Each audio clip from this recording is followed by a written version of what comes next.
Star Citizen Alpha 3.8.0 is now live, so let's take a look at the new features and a highlight of the patch notes for this new patch. The stability of 3.8 is suspected to be lower than 3.7.2 due to the implementation of server-side object container streaming, or SOCs. They plan to improve and iterate in 3.8.x patches.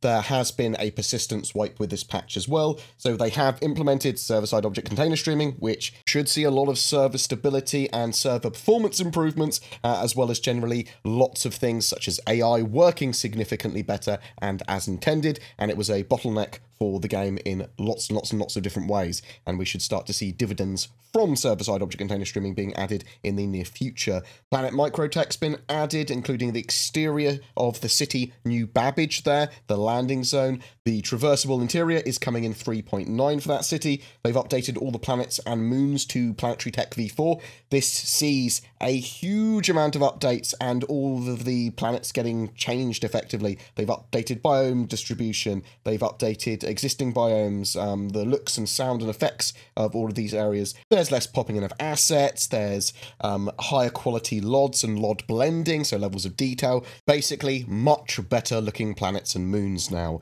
They also have weather tied to this, so dust and sandstorms at the moment, and snowstorms. You have these on appropriate planetary bodies. There's moisture effects that have been added to ships and visors, and wind will now affect the flight model while ships are in flight as well. But when you're on MICROTECH, for example, you will have snowstorms, which will affect you. Also, they have changed the sort of distance where you quantum travel out of an atmosphere, so you only have to reach around 10,000 distance away before you can then quantum travel out of the atmosphere.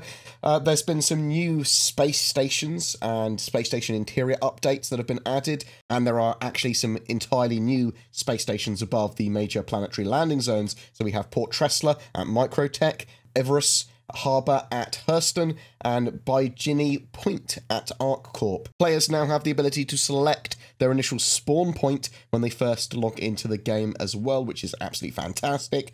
There are new brands for the sort of like interiors for shops and things like that. There's a new shopping and economy rebalance as well, so you'll see different components and different weapons and commodities priced differently and in different places around the verse. Ship components have been updated for this as well, but also the general meta for them has changed. So shields, power plants, coolers, quantum drives, they're now focused around manufacturer characteristics, so each item is now unique, with unique strengths and weaknesses related to their intended use. They've added the Animus FPS missile launcher and the Bearing P6LR ballistic sniper rifle, which you will find in the verse.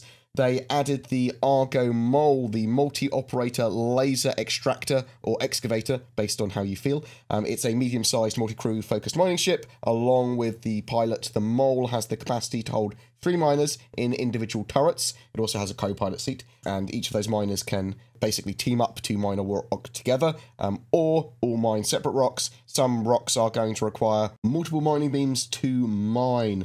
The Argo is available from $275 at the moment. I will do a full look at that ship at some point, but I will link it down below that sale. Mining in general has seen a few additions as well. They've rebalanced mineable rocks to expand difficulty for the addition of some new items. The mining laser head item. So laser heads are components for mining ships, and they go on top of your mining arms. We currently have one attached to our ship, like the standard one, which isn't great at anything, but isn't awful at it. So these components can now be swapped and purchased, with different heads offering different advantages and disadvantages when in use. Laser heads currently can have different instability dampening, resistance modifiers, extraction rates, power transfer rate, optimal charge rate, range, power consumption, heat generation, signature size, and wear characteristics. The Prospector uses size 1 heads, the Mole uses size 2 heads. Size 2 heads are more powerful and longer range than their size 1 counterparts. You'll see minables that require a particular head or multiple people to work on them at once, and there are more minables around the verse now as well, around mining claims and around planets and that sort of stuff too. Melee combat, both fist and knife fighting, along with lethal and non-lethal takedowns have been added. You can equip your fists by pressing 0, and then left and right mouse button will attack with your appropriate hands. This doesn't work in Armistice zones, by the way, unless it's Grim Hex. You can hold left and right mouse button to do heavy attacks. You can combo those attacks together to do sort of like left-right uppercuts and haymakers and stuff like that. You can hold both buttons down on the mouse to block. Double tap A, S, or D. So double tap A will make you dodge left, double tap D will make you dodge right, and double tap S will make you dodge backwards. You can equip a knife by pressing 5, but you will need to buy one from a weapon shop and then put it in a utility slot before you pull it out. And again, you can just press 0 to pull out your fists. Get behind an unaware target and hold the middle mouse button with a knife or your hands, and then you will do a takedown. With fists, you do stun damage and non-lethal takedowns. With a knife, not so much. It's very lethal. Battery is a crime, but Grimhex Armistice Zone allows you to do non-lethal melee combat within its borders freely.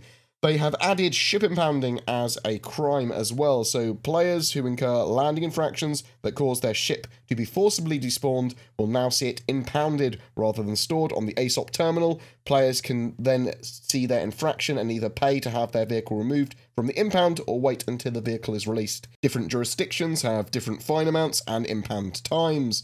Personal fines are no longer automatically deducted at the time of the infraction and the time you do the crime either, but instead they accumulate and then you have to manually pay them off at fine kiosks or fine consoles.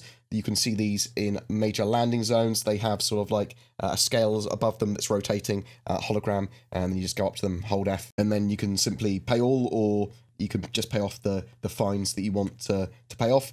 Fine amounts increase over time though, so they reward you effectively for quickly paying them. If a fine elapses and goes unpaid for a period of time, the player will incur a criminal charge. Minor criminal infractions, battery, vehicle collision, and vehicle destruction will now not be triggered when against fellow party members. There are various new missions, the Rescue Hijacked 890 Jump. This has you clearing out a area where there's an 890 jump of pirate ships. You've got to clear all the pirate ships out, then you've got to clear out the FPS hostiles there that are actually in the ship after you board it, and then you've got to rescue the crew, and you've also got to try and prevent a hack. There's basically multiple side missions to do. You don't have to do all of them, but you get paid more if you do. Typically, I get this mission when I'm around MICROTECH if I have no criminal rating. There's a call to arms mission as well that allows players to gain UEC for killing any criminals they encounter. It's effectively just like an open bounty, and for ships that aren't part of normal missions. So random criminals that are spawned as part of environmental scenarios, interdictions, all that sort of stuff, you get free alpha UEC basically, so you might as well take that mission. There's some new bounty missions. There's a Hunt Down the Arlington Gang 6-part mission, which may one day lead to a 7th part that's rumoured to have an Idris battle in it, though the Idris part is certainly not implemented in 3.8, as far as I'm aware. There are claim jump missions, which are intended to be done as a group, as is the 890 jump mission, admittedly. Basically, or you're supposed to be doing them in a larger ship, I suppose. It has powerful turrets and lots of angry mining ships in the claim jump missions that need to be cleared out, and they give you a good reward, but that can be quite dangerous. Various missions have seen improvements. They've updated mission icons. There's been difficulty changes, AI ships and sentry balances as well. There's improved AI ship collision and avoidance. Lots of improvements to AI. Server-side object container streaming there, helping with that. The mission givers Wallace Klim have moved to Grimhex, and Miles Eckhart has moved to Lawville at McIntyre's and Victor's bar there. Some other important updates. There are now blinking lights for cargo that's ejected from destroyed ships. I want to reiterate that there's been a bit of an economy pass, and things like mining materials and nodes, they've had their spawn rates changed and stuff like that. So there's lots and lots of little changes there. There's been various camera and look-ahead improvements and options added to the menu. They increase stability of the camera and make everything feel a lot more natural and smoother.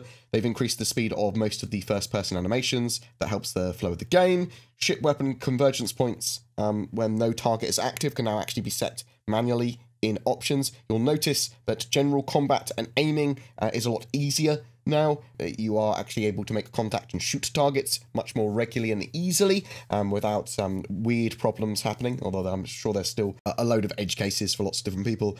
They've added annunciator panels to some ships which give you critical info at a glance. You can deselect targets while in a ship now as well by pressing 0. G-force and induce head movement and its strength can be customized in the menu as well. They've added a drop shadow to all ship HUDs, which allows you to see so much more of the HUD more easily when they've got bright lights and stuff. The Reliance can now press J to toggle their engine rotation, which is great. so you can fly in the vertical or horizontal mode now more freely. There's been a huge amount of bug and quality of life improvements and fixes. There are still a load of known issues with the patch that they do want to fix ASAP, so expect to see 3.8.x patches in the not-too-distant future. Create Astro service may not work at various stations and major ports. The workaround is hover before landing and request services just above the pad. Rentals and or rental timers may not work when renting a second ship. If a player's ship is destroyed after bed logout, they will return to the server origin. Weapons may occasionally not fire when used. Workaround, keep a secondary weapon handy and swap between them. While mining, the prospector or mole cargo hold will periodically fill or empty. Ships and characters on kiosks with the PMA and VMA, the Personal Manager app and Vehicle Manager app, will occasionally be missing assets or have assets oversized. NPCs will sometimes be doing usable animations in places they shouldn't. Purchasing at shops may occasionally fail. Claim jumper missions may occasionally lack markers or spawn NPCs. Countermeasures are not working as intended to deter missiles. The 890 jump does not have the correct cargo capacity. The combine cannon and distortion weapons are not working as intended. Elevators at Port Tresla and Everest Harbour are not showing up when called sometimes. If the quantum travel marker is at the edge of a moon or planet, they can cause players to ram into the moon or planet and explode. Purchased commodities will often not visually appear in the ship's hold. Carryable boxes might fall through the floor. There are some performance issues with Star Marine, and you can see AI markers through the wall. NPC beacon notifications will sometimes display an incorrect distance.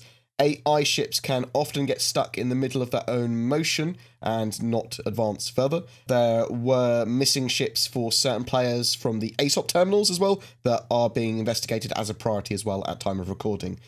Some other little tips: delete your user folder, or at least your shader folder in your user folder in your Star Citizen live directory.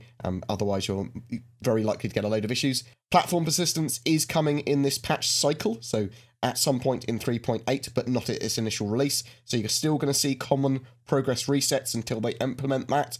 There were some delays to the ships in 3.8 as well. They are still going to be flyable before 3.9, so the Cutlass Red is going to be released in January 2020, the Carrack in February, and the Prowler in March. And that's it for the important parts of this patch. I'll link the full notes down below. If you are considering grabbing Star Citizen, there are links below to create an account that will give you a bonus to your in-game currency, your Alpha UEC, when you make an account there. And there are even holiday promotions at the moment with CIG that can give you money off a game package. If you are looking for that, all you need is a Mustang Alpha for $40 or $45 to get into the game, and then you can earn everything else you need in-game. Every month we have a Star Citizen ship giveaway for December, and to celebrate 2019, we are giving away a Carrack, the Mighty Explorer ship. It does also come with that Pisces and the Urza Rover 2. To be in for a chance of winning that, all you need to do is comment on any of my videos made during this month of December. Only one of your comments counts per video. Full details down below. A quick bit of shilling as well. Shadow provide remote access to high-spec gaming PCs as a subscription service, so you don't need to maintain your own gaming PC. You can leverage the power of your internet to turn your phone, tablet, laptop, or home PC into a monster. They are taking pre-orders for their new hardware configurations, scaling for 4K gaming, up to 32 gigs of RAM, and a GeForce Titan RTX, which I am very much looking forward to playing Star Citizen on. Links below, and use the code BoredGamer to get a discount. There is also an additional offer if you are in the US as well, that you get basically 50% off, and you can even use my BoredGamer code on top of that as well for additional discount. I also use NordVPN, which I've decided to continue to support, as they appear to have one of the best VPN services currently available at an affordable price. If you're looking for a VPN, consider them. Links below. Thank you so much for watching my video to the end. If you would like to share my video, comment, subscribe, like, all that sort of jazz, ring the bell, that all helps content creators. Also, if you want to further support the channel even more, there's Patreon, there's direct donation, there's the YouTube join button as well, which gives you access to some more sort of like exclusive content from me. Thank you very much for watching. You take care, and I'll see you in the verse.